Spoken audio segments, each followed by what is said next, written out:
Hola, nosotros somos Motos213 y hoy te vamos a estar mostrando la Hero Honk 190R y te vamos a dar 5 razones por las cuales nosotros sí nos compraríamos esta moto. Número 1. Tiene colores bastante buenos como el negro mate que vemos acá, el blanco, el rojo y el azul. Número 2.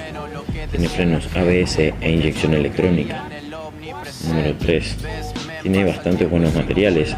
Y número 4. Tiene un baúl con bastante espacio que puedes poner algunas compras o un casco en todo caso. Número 5. Me vine hace un tiempo a Capital para que en Posada crezca un poco más mi capital. Ahora hago palpito.